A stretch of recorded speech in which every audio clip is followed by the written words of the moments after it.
Well, the St. Louis Cardinals are coming off a series sweep at the hands of Francisco Lindor, Juan Soto, and the New York Mets. Uh, I would miss last week's episode, but apparently we were talking about the Cardinals contending last time, and now we're talking about the Cardinals getting swept. Is it time to look toward the future? Is the offense cooked? What's your panic level meter? Well, all those things on this episode, more on Deal on the Cards. Well, happy delayed Easter. Sorry we didn't go live yesterday with the holiday, but we decided to let the Mets series play out and then kind of discuss our thoughts on that. Obviously, I was not here last week. I was in San Diego and also got to catch a Dodger game in LA as well as the Cubs Padres finale in San Diego, which was fun. I have some interesting thoughts on both stadiums that I want to share at some point because it was my first experience at Petco and Dodger Stadium. But I was also following, as many of you were, I'm sure, the Cardinal series with the New York Mets over the weekend. Obviously, if you haven't heard already, they got swept. Not a good look for the boys. The offense has been pretty cold this past little over a week now.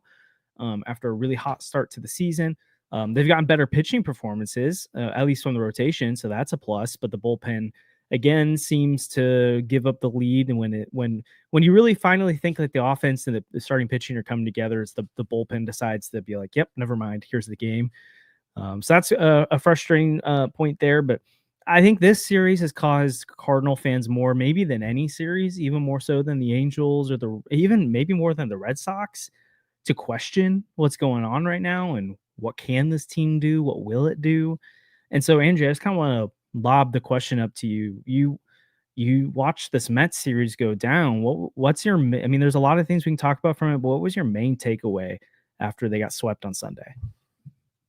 Yeah, I mean, the offense up until recently has looked really good, and it looked like that just some of the guys that we were praising started to show some weaknesses, started to show some holes, and it looks like the Mets exploited a lot of those this weekend to just kind of like the Cardinals didn't really have a lot of answers for a lot of those starters, and they're all pretty solid starting pitchers. I would say for the most part, like other than like Griffin Canning, who shut them down in game one, I would say most of those guys are well respected starters who can give you length, but it's not encouraging to see some of the at bats that were taken. Especially guys like Jordan Walker, who was laying off a lot of those low and away sliders, seems to be back in maybe not as bad as it was last year, but still starting to chase those a little bit more. Non-competitive pitches.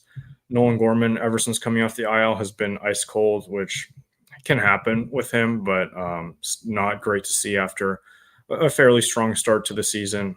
Alec Burleson seems to have lost all his power, but that's kind of an issue that's been going on all season.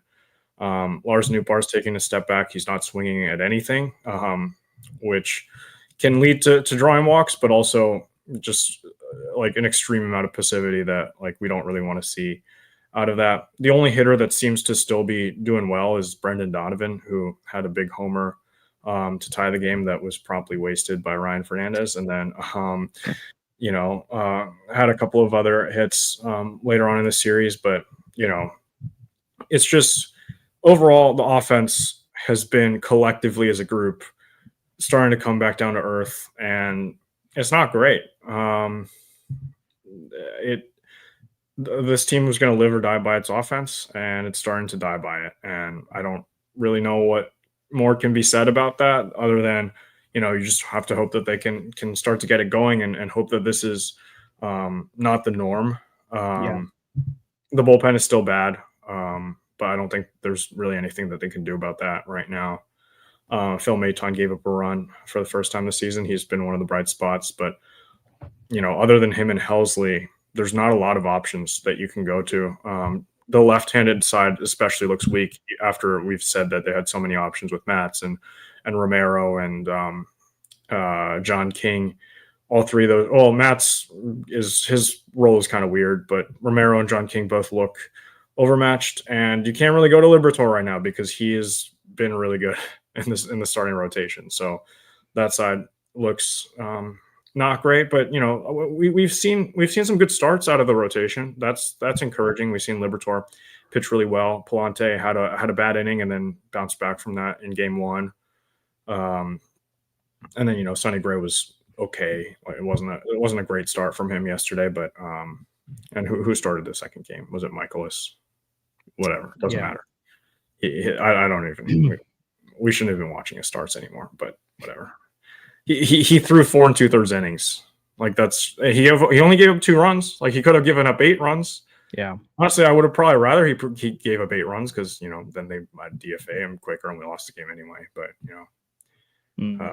it's like the guys who need to be pitching well seem to be pitching well. So that's a bright spot, I guess, from this horrible series. And then I guess the JC is also another game. Another player that's been having some good games. Which he might not even be in St. Louis much longer. He's not even in the lineup today. They're having Donovan at short, and Burleson is in the lineup again, which, great. Yeah. I want to come back to the JC thing and lineup construction stuff in a minute because I do. Anyways, there's a picture. There's like a semi big picture, like a 2025 big picture, not like big picture like the rest of the decade, but like what this season's about conversation that I think is worth like rehashing when it comes to how they're making some of their decisions. But my biggest takeaway from that Mets series was the Cardinals got swept by a better team. Like the Mets have, I mean, you like look at these lineups. Like even for as much as I've said on here that I'm a believer in this offense. I didn't say I'm a believer as in it's the best offense in baseball. I'm talking about compared to where it was last year and what it could be this year. I think it could be the strength of the team where it's a top 12-ish unit, something like that. But there's a major difference between a top 12-ish unit and potentially a top 5 unit. And what you see with the Mets when they come out there is you got Francisco Lindor, Juan Soto, and Pete Alonso. And then you've got these other pieces like a Brandon Nimmo and Matt Vientos and these other pieces. And then the pitching side of things, like they threw Senga, they threw Clay Holmes, David Peterson, Griffin Canning. Their bullpen was pretty solid through the series. The Mets are a better team. And the Cardinals shouldn't have got swept. Like that's a problem. And the Cardinals could have won multiple of these games. So I'm not trying to act like, don't freak out at all. But Mets are a better team. And the Cardinals are not supposed to be a good team this year. And good as in like, I think they have the upside to be a team that sneaks into the playoffs and is kind of interesting this year. But like that's when we're getting excited about this team this year versus like if we did this podcast in 2022, like the excited version of that team is, can this team compete for a World Series? The excited version of this immediate term future team, for me at least, is could they win 84 games? Like there's a difference between a team like that and this team, and I just think the Cardinals got outplayed this series. I think personally, and we're gonna, when we have more sample size to tell us, we'll get a better feel about if we should be more concerned about the offense right now or not. But let me just read off all the starting pitchers they faced in the last, 3, 4, 5, 6, 7, 8, 9, 10, 11 games, which is the sample size that people are freaking out about right now at the offense. They faced Paul Skeens, Mitch Keller, Aaron Nola, Zach Wheeler, Framber Valdez, Hunter Brown, David Peterson, Kodai Senga, and Clay Holmes. Like 9 of those 11 guys could be all-stars this year. Like they faced really good starting pitching. And honestly, you're going to get shut down. The good starting pitching, really, really good starting pitching beats good offense most of the time. Like there's a reason why a good hitter sports a 260 average, but a good pitcher is like a sub-3 ERA, right? Like the good pitcher is going to beat the big good hitting most of the time. Now, I'm not excusing the Cardinals' offensive performances. It's not been good enough. And honestly, it's been disappointing for sure. But I'm also not going to freak out about a team's that's offense to me has the upside of like a borderline, like just inside the top 10 offense on the year, maybe a little bit higher than that, when this is the kind of murderer's row they faced. And the Pirates bullpen has some interesting pieces. Houston's bullpen definitely does. The Phillies bullpen has some good pieces. The Mets bullpen has some good pieces. Like I think overall you had a really tough slate this weekend, and they scored 5 runs off Skeens. They scored 7 runs in the Wheeler game, 8 games in the Framber Valdez game, 4 games in the Blanco game, 4 runs in the Peterson game, 4 runs in the Clay Holmes game. It wasn't like they just got 1 run, 2 run the whole way through too, right? So personally, and again, Andrew, feel free to disagree with it. If you're listening, you're disagreeing, you think it's a bigger deal than what I'm making out to be right now, I get it. But I do think for people that are saying like, oh, look, like all you said the offense was really good and this is what's happening now. I just don't believe it. I don't believe that's fair to say after this. What's your take on that? Yeah, I mean, it's certainly worth noting that, like, but I mean, there's a difference between getting shut down by Paul Skeens and getting shut down by Griffin Canning. Like, Yeah, but like the way that they're doing it is more frustrating in the sense that they're like beating up on Paul Skeens and then they just forget how to hit against Griffin Canning, who's been. But isn't that what a young team can do? Like, Yeah. it's like, so that's where I think it comes back to the youth of like, I'd rather see them be able to face really good pitching, and they're going to struggle sometimes against the bad guys because they're young and it's baseball. Like, even like throughout an entire season, Griffin Canning's like, he can be bad every single start. Sometimes that dude's going to come out their deal. Miles Michaelis this weekend. Again, he had a terrible start. I know, but like, but the numbers end up being fine. And it's like sometimes like the Cardinals leave guys in runners in scoring position. And if you're a Mets fan, you're probably looking at Griffin Canning like, oh, I know he only gave up one run, but that dude's bad. Like, I don't think Mets fans are like, man, Griffin Canning look really like. I think it's like if you put it in reverse and Miles Michaelis is making that start for them, and the Cardinals can hit off him, Mets fans would be like, why is Michaelis on this team still, right? Like, so I think there's stuff like that we can take into the big picture too. Yeah, I understand that. Oh, Josh is gone. But like, I don't know. It also is more so that like, it's Jordan Walker who's not hitting. Yeah. And it's not like it's Arenado who's been really bad this week. I don't think he was great, but like Jordan Walker's numbers have really slipped recently. Nolan Gorman's numbers have really this slipped. Last week, everyone's struggling. It was Sajasi, and Sajasi's the only guy that's OPS over 800. But even Donovan, it's a 770 OPS. Nootbaar 737 because he's still drawing the walks and had a little bit of power. But then other than that, Arenado 538 OPS, Burleson 513, Contreras 477, Gorman 297, Walker 200 OPS. That's horrible. Victor Scott 343. Like, do you think all these guys are sub 600 OPS guys? No, I don't. But like, I just feel like they're starting to come back down to earth a little bit, which is understandable, and I expect this team to have these struggles. I don't expect Lars Nootbaar to be a 950 OPS and Brendan Donovan to hit 380 and Jordan Walker to okay, to be fair, Jordan Walker got hosed yesterday. He hit one out and Brandon Nimmo brought it back, which was really frustrating. And whatever, these things happen. But like, I don't know. There's just like certain things where like Jordan Walker's at bats have looked worse.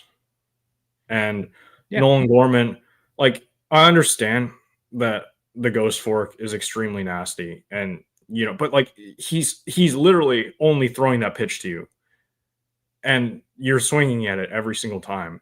I don't understand how like the broadcasters know that Kodai Senga is going to throw the fork in the dirt. The coaches presumably know that he's going to throw the ball in the dirt, and all of the fans watching know that he's going to throw it in the dirt. And Nolan Gorman is the only single person on the entire planet that doesn't know that. And he's swinging it out of his shoes at a pitch that just disappears. And it's like, that's the only pitch he's throwing you this at bat with two strikes. Like, what are we doing? And it's things like that. And I understand we're going to see ugly at bats from Nolan Gorman from time to time, but like certain things like that are really discouraging to see. And this team can't hold a lead. The bullpen is not strong enough to hold a lead. You have like, if your starter goes 7 and then you go into the 8th, then you can hold a lead with Maton and Helsley. But like, if your starter goes 6, you have to use Ryan Fernandez or Jojo Romero or somebody who's just not up for the job right now. Like Jojo Romero has been fine, but like in those big spots, he just hasn't gotten it done. And Ryan Fernandez has been terrible. And John King has looked a little bit better, but then he also gives up an absolute tank to was it Pete Alonso? Yeah. It's just like these things, like you don't have the pieces in your bullpen to hold the lead. And maybe that's the front office's fault for not going out and like, signing David Robertson, who could probably be had for literally nothing right now.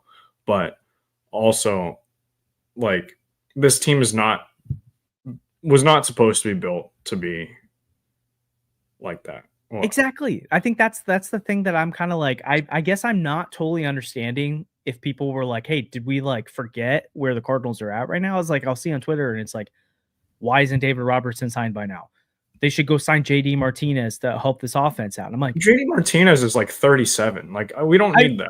Well, David Robertson's like 42. But like, I'm Well, not saying Raven like Robertson's a bullpen piece. Signing JD Martinez your everyday DH makes no sense. yes, that's the one I'm like, okay, stop there. We're not talking about the Cardinals bringing in a DH right now. Like, no, not a veteran DH.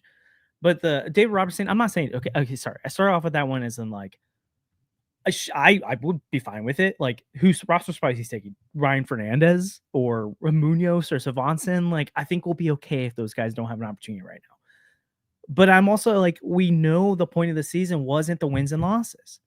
And so the Cardinals are not going to go start making trades right now to make sure they keep wins. Like, it's just not happening. Again, you can disagree with that, but if you're like, I guess there's some, it more so like mind boggles me a little bit when I see some people who are like, man, the youth needs opportunities, but the Cardinals also need to go out and do these things that would get in the way of the youth because I get it. It's end of April, but it's only end of April. Like, if you actually want a runway for these guys, you can't give up after a month. That's what we've complained the Cardinals have done for so long is they've given up on Lane Thomas and Randy Rosarina and Dallas Garcia and all these guys early because they couldn't give them. I get it. Jordan Walker's had more runway than that. Nolan Gorman has had way more of a runway than that. Advocating for playing time for Thomas and JC. I get that. But I think people are really like more than any other season before, probably gonna be even more frustrated, pull their hair out even more if you just consistently expect the Cardinals to do more and more things to make sure they get more wins and losses or more wins than losses. When I think the real thing that they're focusing on right now is making sure that Nolan Gorman is getting enough at bats, actually they even prioritize. No, they're not. Well, like so that's actually, the issue that I have. Well, like but it's not like they're putting Matt Carpenter over him, right? It's Alec Burleson. And so like at some point, Alec Burleson's not producing, so you should turn to Nolan Gorman or you should turn to Thomas and JC.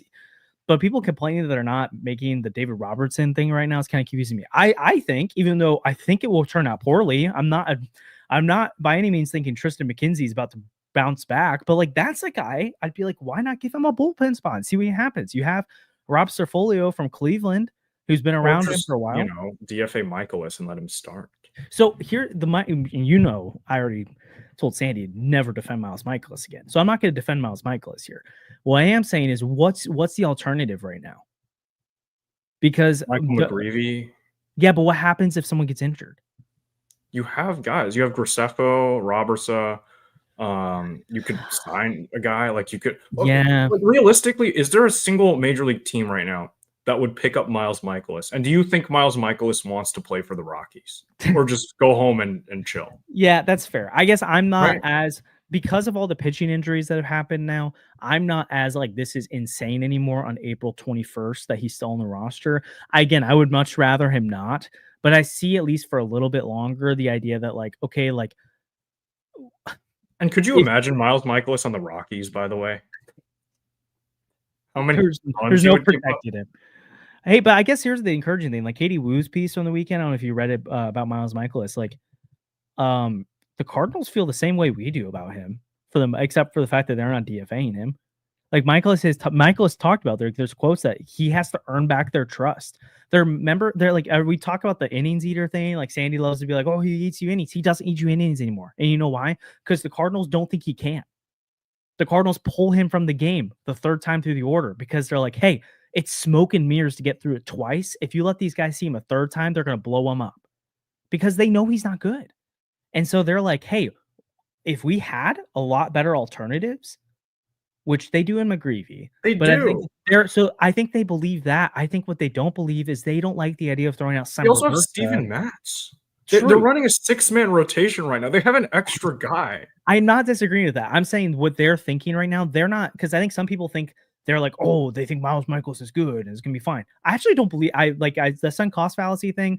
I think it's been true up to this point, but now I think they're at the point where they're like, man, we don't believe in him either, but we don't like the idea of a world of throwing out a young guy out there that's not ready. And so we're going to keep pushing him. I'm not defending it. I'm just saying that I think that's where they're at with it. And I think hopefully soon it will be over, assuming Michaelis continues to be not good. And they're trying to work with him to be like, hey, can you at least not give up 2 runs in those 4 innings or 3 runs or 4 runs in those 4 innings of work? Or can we get you stretch out more? Part of me hopes Miles Michaelis is still on the roster by Blogger Day so we can just ask Mo just entirely about him. But also that would be really bad. That would be like June. So I am Blogger Day this year is gonna be interesting because it's Mo's on the way out. So what's he gonna do? Is he gonna be like? Is he gonna be even more like unfiltered, or is he gonna like? He was at winter warm up Yeah, a little bit, but that's true. We'll see what happens. Like, But again, I think we got to remember, guys, this is a transition year. It is prioritizing the young talent.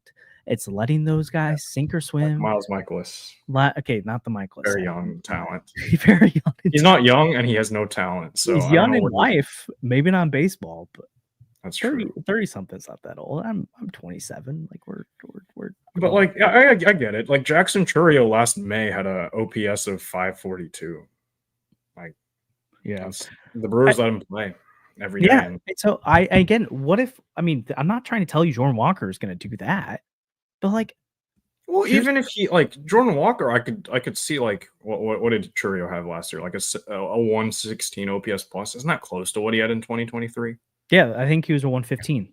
Yeah. So I think that's the point. Is it's like today, yeah, Walker looks terrible. I totally agree, but it's like, okay, so you ready to turn the reins to Matt Capernic? And not you, but I'm talking about in general, like Matt Capernic. Okay, sure. I don't think that's a great idea. I mean, I'd rather see Matt Capernic right now than Alec Burleson, but there's also 6 other guys that are on the roster that I'd rather see over Alec Burleson. So yeah, but again, like it's April 20th. Once we start getting to June and stuff, then it's like okay, like Jordan Walker. I just don't think there's a world this year where you send him back down. He's the guy. He's the guy you get opportunity to this year. Nolan Gorman was supposed to be that, and they're not doing it. Lars Nootbaar and Brendan Donovan obviously are not going to get sent down. But it's like, okay, with Burleson, with Burleson, with Gorm, with Scott, even with guys like that, it's like, okay, after like a couple months, then maybe you turn to Capernic or the Sajacy thing is really interesting to me because I think he's earned it. But I do think it's like, okay, so are you giving up on Nolan Gorman then already? And if you are, I'm not saying it's the wrong decision. I'm just like, okay, I think you're. I mean, we already saw it's a roster crunch with Gorman Burleson, but one of those guys is really crunched out a lineup then too. If you're going to sit JC every day, and I'm fine with that. It's just okay. Are you okay with the idea that potentially your Burleson could have been because we just last year who's a 120 WRC plus guy against right-handed pitching all year long.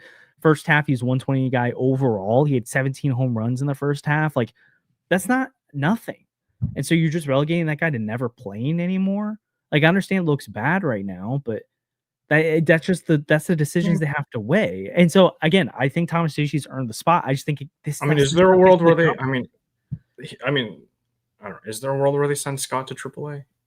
I mean, maybe because again, it hasn't been great the last couple of weeks. Like that's one thing that where I was like, out of all the guys that we wanted to prioritize this year, Scott was the guy who was like, well, he earned it out of spring training, but if he keeps struggling, then you give JC that spot over him, and then last 15 or last 11 games, Scott's slashing 194, 237, 278. I don't think he's gonna be a guy that gets sent down soon, but I think he fits the category more of Burleson, JC, Gorman at this point now, where he's not Walker, where you should give him 160 games and do nothing about it. But at the same time, if Michael Ciani is the alternative in center field, then I'm giving Scott the opportunity. But if you're willing to move Newt to center in order to get JC in lineup every day, or Burleson and Gorm, whatever that is, I think it's interesting. You could potentially do it. But again, even with Scott, it's like, okay, are we sending like I thought the message this year is 2 weeks of struggling doesn't bench you. 2 weeks of struggling doesn't get you sent to Memphis. Maybe it does for a reliever, but like for Scott and Gorm and Walker, we're doing the same song and dance we've done the last few years. What was the message? Like if you hit 400 in the big leagues, then you're just benched like that. Then what do you do? It's a tough spot. That's where I'm like, I don't know what the right answer. I think the right answer is you place a JC and you sit Gorm because you already did it to Gorm, right? You already showed him, hey, we don't think you're ready, or we don't think you're worthy of the opening day star and being an everyday guy. And maybe you do now the same thing to Burleson, I guess. But that's the tough spot they're in right now. Because again, like I mean, we talked about offseason. I think we like the idea that they're going to give these guys runway. I think if you sit to JC now, that's worse than anything else that you could do.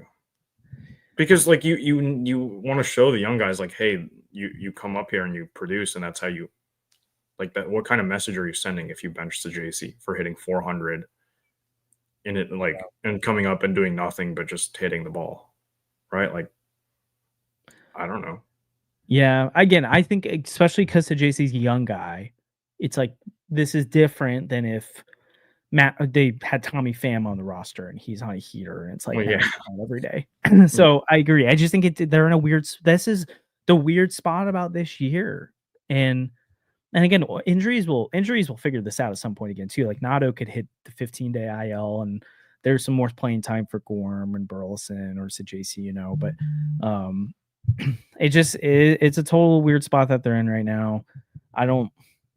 My main point with all that is we got to keep reminding ourselves that this year's different. It just is, and Also, Thomas JC has the most WAR out of NL rookies right now, and if Time Bloom wants another draft pick, it's a good way to do it. You know, what if JC won Rookie of the Year? That'd be so awesome. I mean, like Dylan Cruz has been awful. Matt Shaw got sent down. Roki Sasaki has the fakest sub-4 ERA in the league. Who else is going to win it? Yeah, I mean, it is April 21st, so don't say that I'm saying that he's going to win Rookie of the Year, but his chances are a lot higher than they were like a week ago. Yeah. What are your thoughts on Thomas Acisi long term right now? I don't know. I just want to see what we have, and that's the whole point of this year is just to see what we have. Maybe just bench Arenado, you trade him. Because the Dodgers, Max Muncy has been horrible for the Dodgers. I don't like watching him hit, so maybe they should give us a call and see what's up. Fair. What's really interesting to me about the like we're talking about Alec Burleson, we're talking about Thomas Acisi right now. They're kind of very similar hitters. Like they're both guys that make a lot of contact and they swing at everything and they don't take walks. And just JC's the one who's having more success right now. So it is kind of funny to me that like we're ready to be done with. Like I think my caution with that is I think JC's a guy that could get you these hot weeks like this, but then also in the same vein can have weeks where he's hitting the ball hard and it's just going right at guys and he's not getting those singles and doubles anymore. Wonder what his BABIP is right now. Can I tell you one guy that I'm done with? Who? Is Luke and Baker. Oh, already? Can we be done with Luke and Baker? I mean, he's like 28.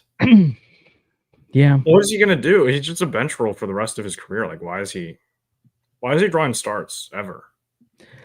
Yeah, I honestly it wouldn't to your point with that, like he gives no defensive value. Yeah. He's like a pinch hit every time. He hasn't hit a home run yet this year. I mean, like, and even if he does, like, what is he, like a 12, 15 homer guy a year off the bench, which is valuable, but like that's not someone you give playing time to, and it's not someone you ever want to start in a youth movement year. Yeah. Honestly, I don't think that's I wouldn't hate the idea of them sending out I'd be interested in the idea. I think sending out Michael Ciani to keep up Thomas JC is the one that makes the most sense. But the one that makes the second most sense to me is you send out Luke and Baker. And Thomas JC takes on that role against lefties. Michael Ciani has like 12 at-bats this year. I don't really care if he's on the roster. Yeah, I'm saying Luke Baker's the one who's actually getting at-bats, and he has no value on this team. He should not be ever getting at-bats over JC. Right now, at least, that's for sure. I mean, Luke has shown enough in the minor leagues in a small sample size of the major league level, except this year again. It's not terrible. Wait, 820 OPS against lefties this year? Really? Because I don't think he's ever he never takes at bats against righties. He always gets pinch hit for. He's hit a few times against righties, I thought. Really? Yeah, but I don't know. So he's a 680 OPS plus guy this year in 28 at bats. But yeah, again, he's a guy way low in the totem pole of opportunity. So I would probably keep Luke and Baker on the roster. I mean, not probably. My preference would be Michael Ciani goes down, so JC stays on the roster, and you figure out a way to get him playing time. But I wouldn't be totally against the idea of Luke and Baker going down with Thomas and JC keeping that role, if that's the only way to keep Burleson and Gorman on the roster in their eyes. But again, it shouldn't be because you can send down Ciani. So that should be an easy decision for them. But I feel like Ciani has more value than Baker, but I don't know. Just by I think they're equally small value. Ciani will win you more games than Baker will. That's not true. If Baker was hitting against lefties right now, because they're so bad against lefties as a team. But okay, but right now he's not. But guess who else isn't? Everyone. No one's hitting right now. So the better this team ends up being like the value win for Luke and Baker to come off a bench in a big spot against a lefty, it's real. And then the start against lefties when your team outside of historically Contreras, Herrera, who's down with injury right now, so JC, I guess you could throw into that. And then Nootbaar, you can't hit lefties. Like Walker doesn't hit lefties. Donovan's fine. And this year, I think he's probably pretty good. I haven't looked at the direct numbers. Arenado historically has been good against lefties. The last few years has not really been. Mason Wynn was really good against lefties last year. But again, like who is he this year? I'm not really sure. Obviously, Burleson sucks against lefties. Nolan Gorman can't hit lefties. So, again, Luke and Baker is not a long-term piece for you. So I agree with you in terms of you don't prioritize playing time for him over Thomas at JC, but yeah, I don't know. I do think though, like another conversation point, I think you actually maybe this gets to your hot take thing, and not hot take, I should say, your big picture take that you want to give. We'll get to that in a second because I also have another big picture take I want to talk with you that I think is related. But before let's talk about a couple of sponsors of our podcast real quick here.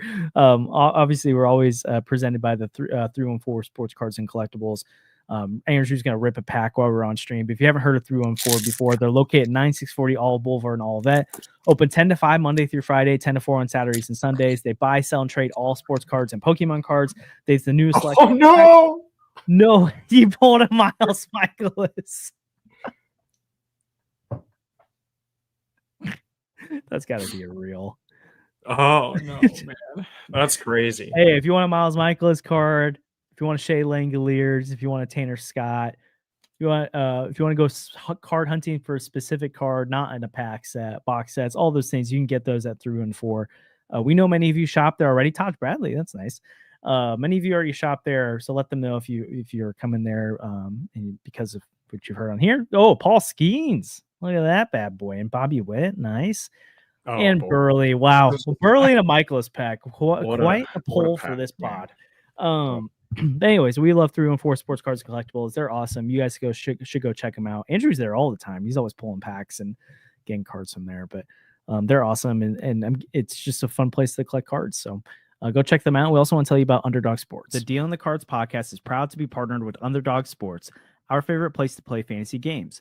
You're now eligible to play in Illinois, Missouri, Indiana, and 37 other U.S. states.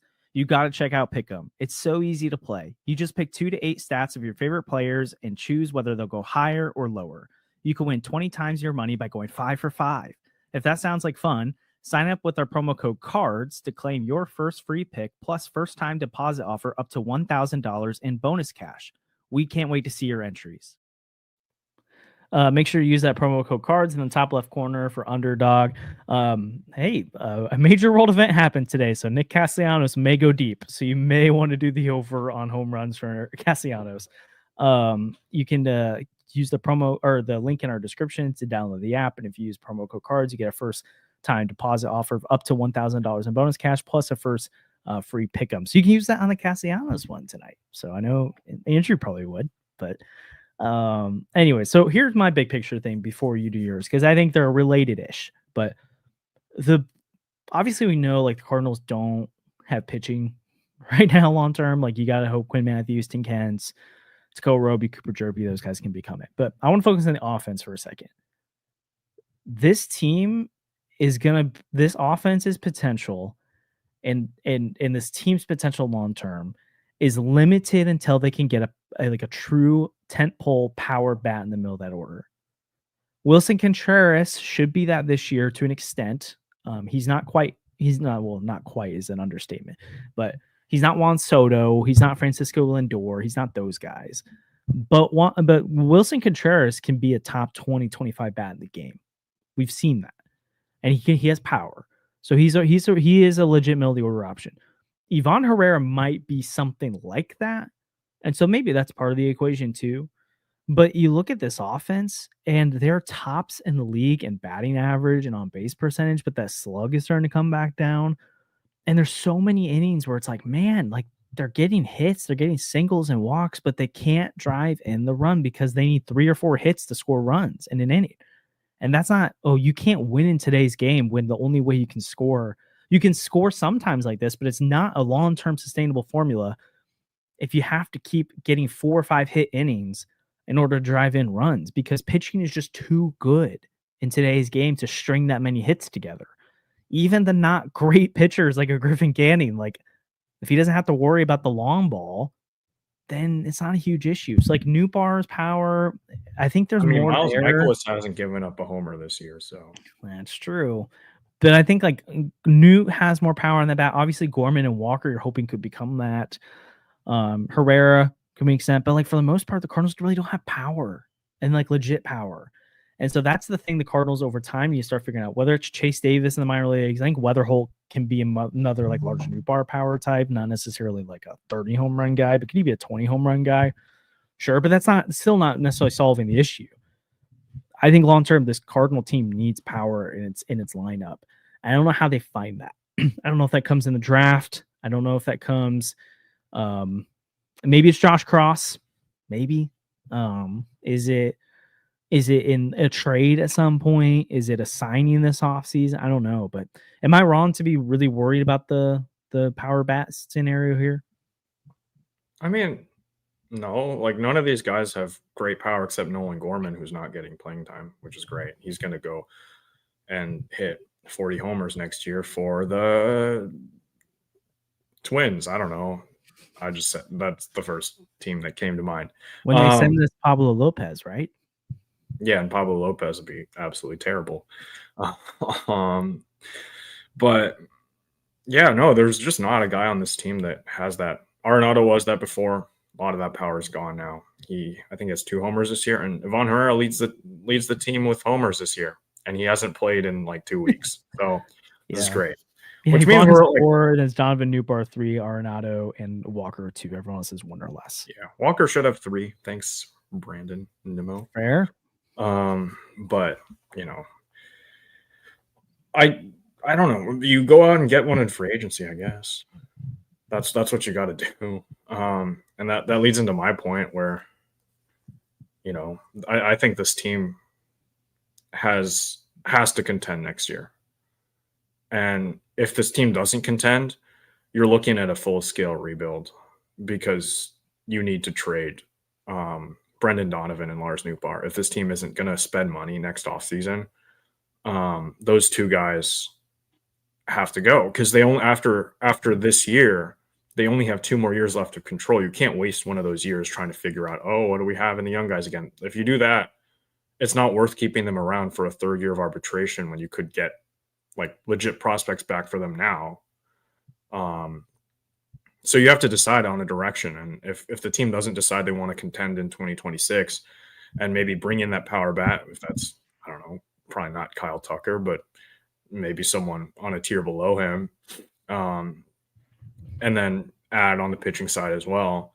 Like there's really no point in keeping Lars Nootbaar and Brendan Donovan around, which is really sad because we thought those are the 2 young guys that are like performing the best right now. And those are also the 2 guys on your team that have the least amount of control left. And if this team doesn't go out and spend money or add via trade or do something next year to get back into contention, be one of those front runners for the division and maybe in the National League, then you have to, it would be irresponsible to hold on to Lars Nootbaar and Brendan Donovan, I think, for 2026, which then what are you left with?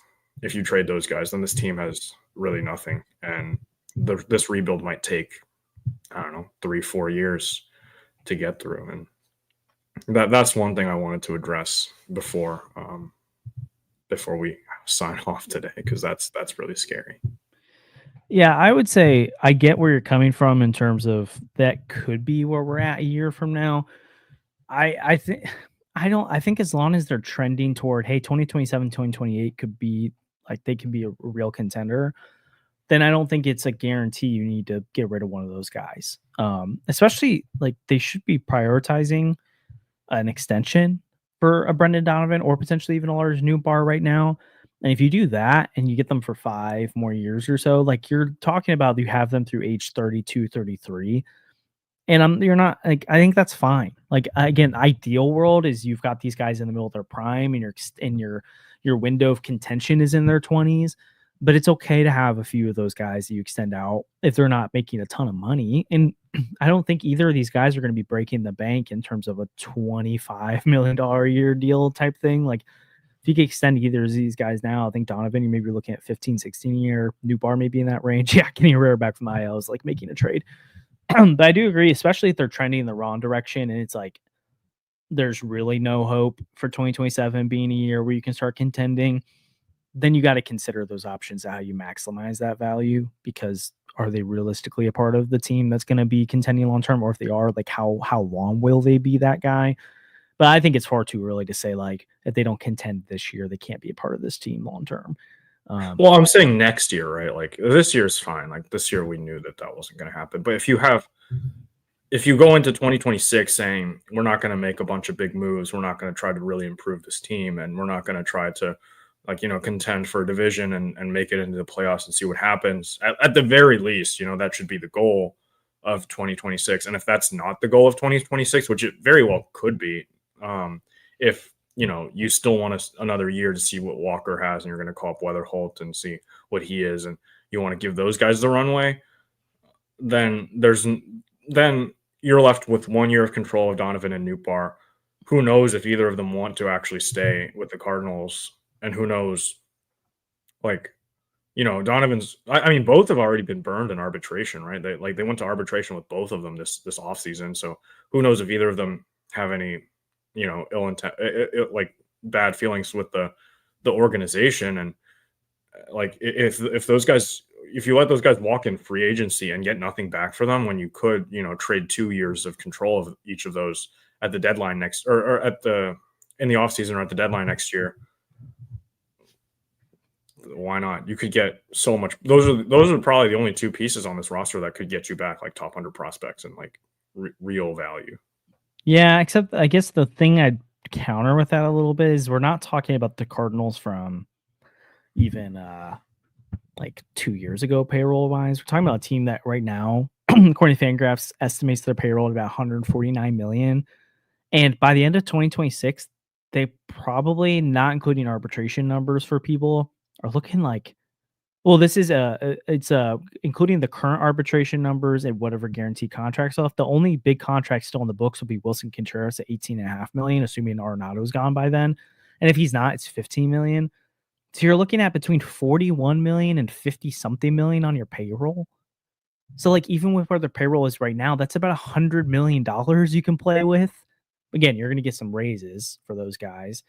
And then again, I truly do believe that they are going to get back to in the 190, 180 range for an opening day role. Yeah, when they want to contend, I truly believe. Look at their attendance numbers. It's so bad right now. Right now, yeah, but that's talking about 2026. Like, I don't think for 2026 they're going to get back there, but 2027, 2028, 2029, like if they can start contending and moving in the right direction, I think they'll invest back into the team.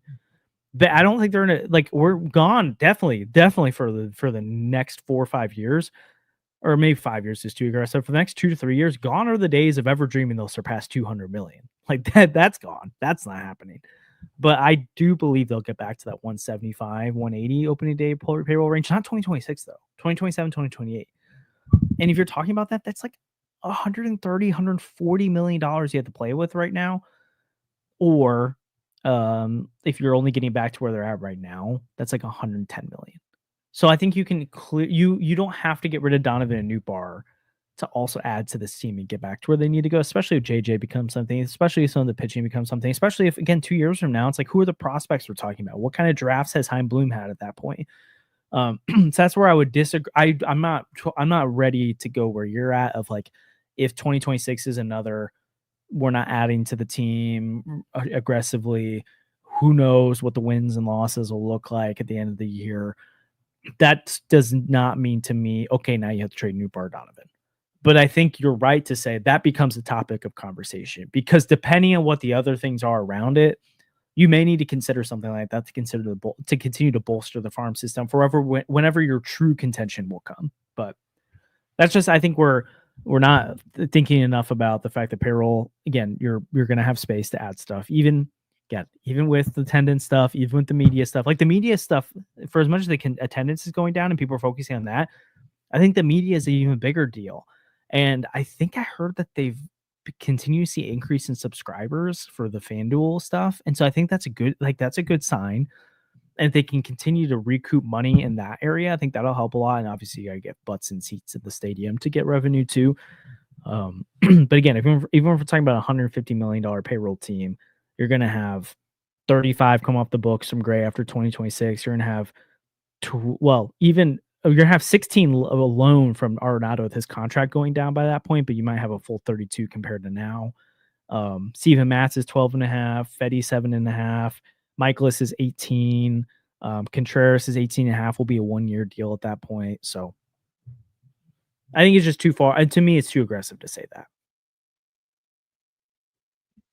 Yeah, I don't know. I just maybe my outlook is starting to trend down. I thought this team might actually be good after last week. They took 2 out of 3 from the Phillies and the Astros. I was like, oh, maybe this team has something in them. And then they got What's might be good to you? like make the playoffs, like 84, 85 wins, which is not an interesting team. It's just like, I don't know. But why losing to the Mets? Does that mean they can't be that? Or just like getting not losing to the Mets. If they drop 3 out of 4, that's bad. But it's not like I don't know. It seemed also like Lindor was cold, Soto was cold, and then they just woke up against the Cardinals. I was like, well, yeah, true. But I mean, again, like it I happened feel to the Braves too. The Braves have fallen asleep, and the Cardinals are gonna wake them up. So. But I mean, it's like okay, like even a good team like the Braves had a terrible stretch at the beginning of the year. So it's like I don't think having a terrible week of baseball means this team for sure sucks now. It's like, well, this team also, I mean, again, they haven't really had a full great week of baseball. That's like they've had a couple really good series. And they're playing terrible. They're 8-4 at home. Like 8-4 at home it should be good enough to be in contention. And like I don't know. Yeah, they're 1-9 on the road, which is great. You know? Yeah, and that's a big problem. But I'm not. Again, they could turn that around a little bit. And again, I'm talking about my hopes about this team. Could they win 84, 85 wins? Like, I don't think that kind of team. It's a barely above 500, right? Because if you win 85 games, you're like, what is that? 6 games above 500.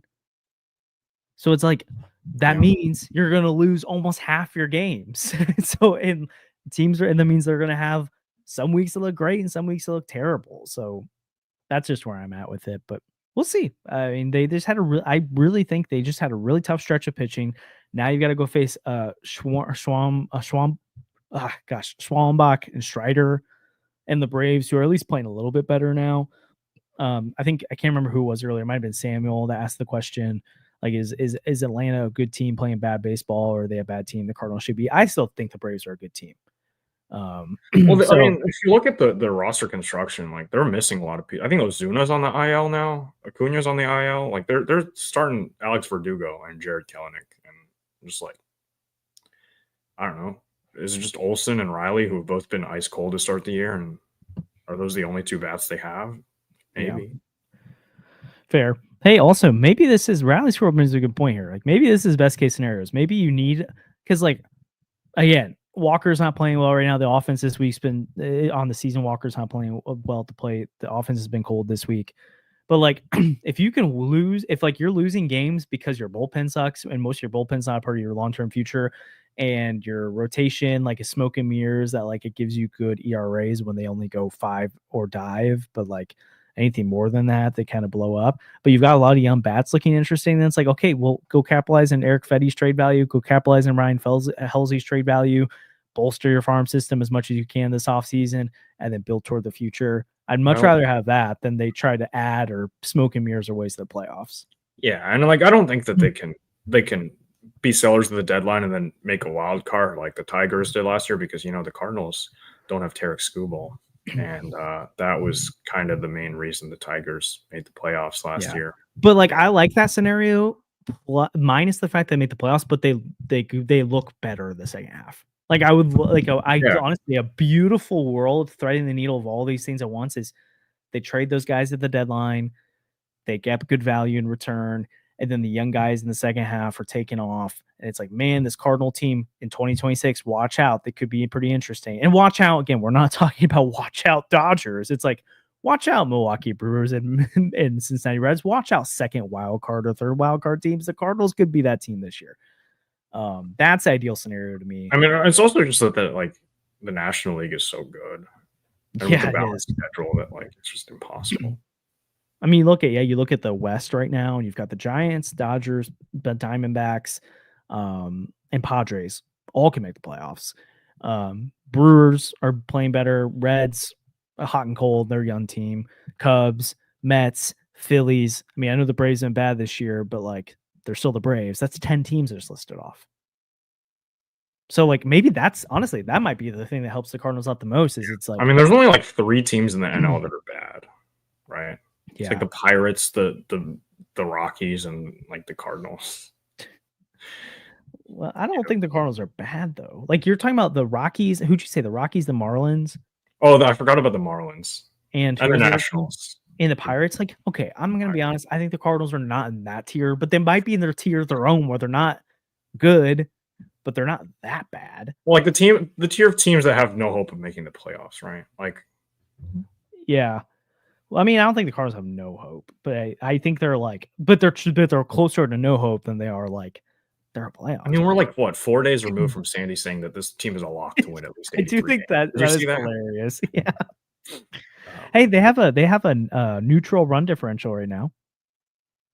Okay, so that's fun. Yeah, they're underperforming the run differential with their bullpen sucks. It's great. Yeah, it's tough. But honestly, that might be helpful for them in terms of how do you make the. We have the Ollie discussion, or is that for another time? Because people are. Yeah, we'll talk another time. But I do think the hopeful part of me is like maybe they'll look at the NL Central or the wild card standings in July, and their record will be decent, but they'll have 1, 2, 3, 4, 5, 6 teams ahead of them, and they'll be like, "All right, this ain't happening." I hope, but no, they're gonna buy, and then they're gonna miss the playoffs, and then that would be. They're gonna trade Thomas to JC for half a season of.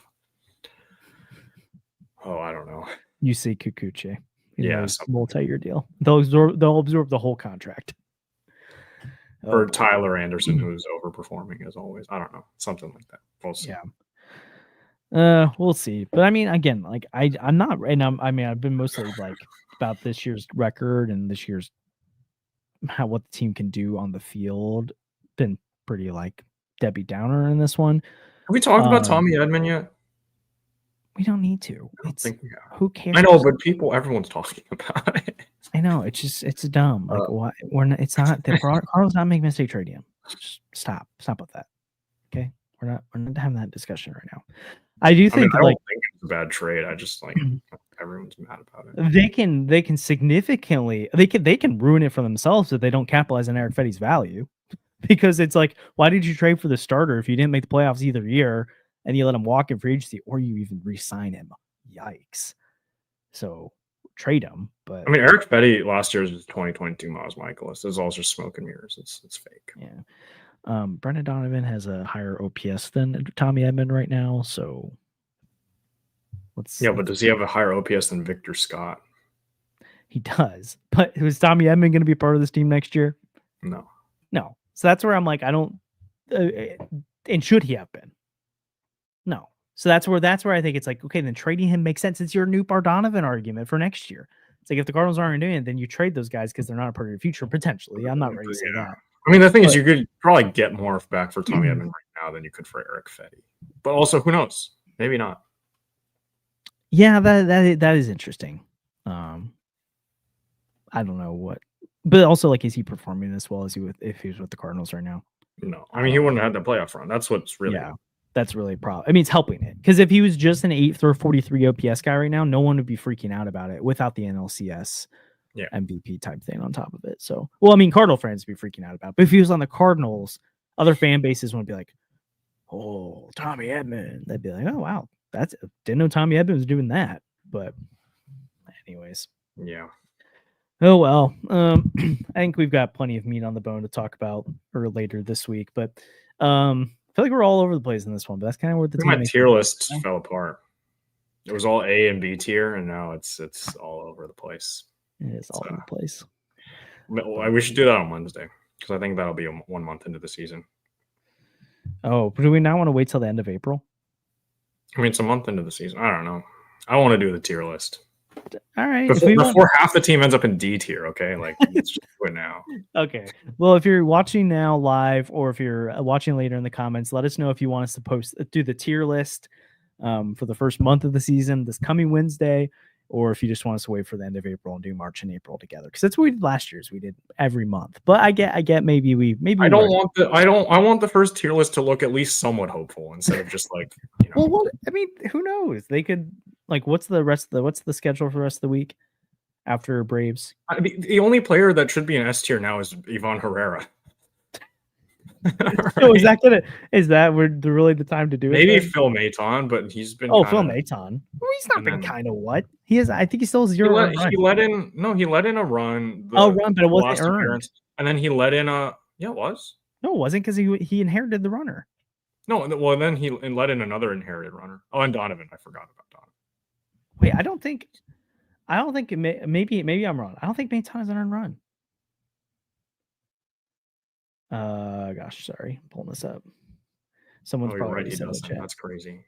Yeah, that wasn't his runner. Oh, I see. No, they were on base. Which he's still. That's not great that he didn't stop it, but yeah. Anyways, that's weird. I didn't realize that. He's still an S tier to me. You got the Brewers this weekend and the Reds next week. Trade for Chase Hayward. Is Miles Michaelis? I don't know. Does Miles Michaelis get a tier of his own? We'll see. Tier list and not, man, this is great.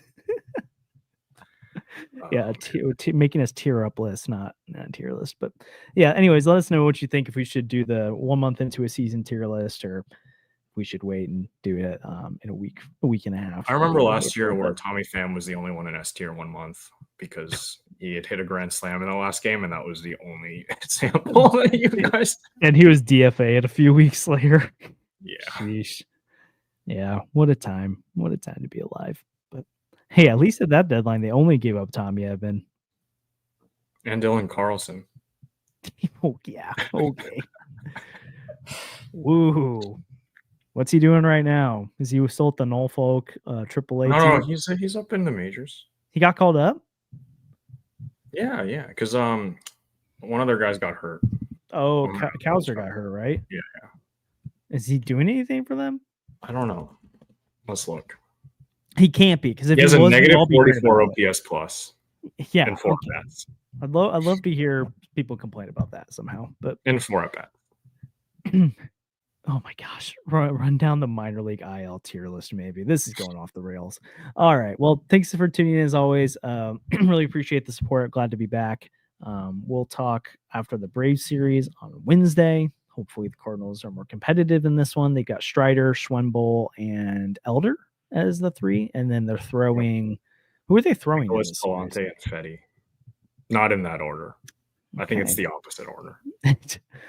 We'll see what happens then. Anyways, any predictions? I'll say they take 2 of 3. I'll say that they get swept. Oh, I didn't verbally say it last week. When I did it, Sandy said it for me, so I don't think that counts, and that's why it actually happened, because I didn't verbally say it. Yeah. Michaelis complete game shutout.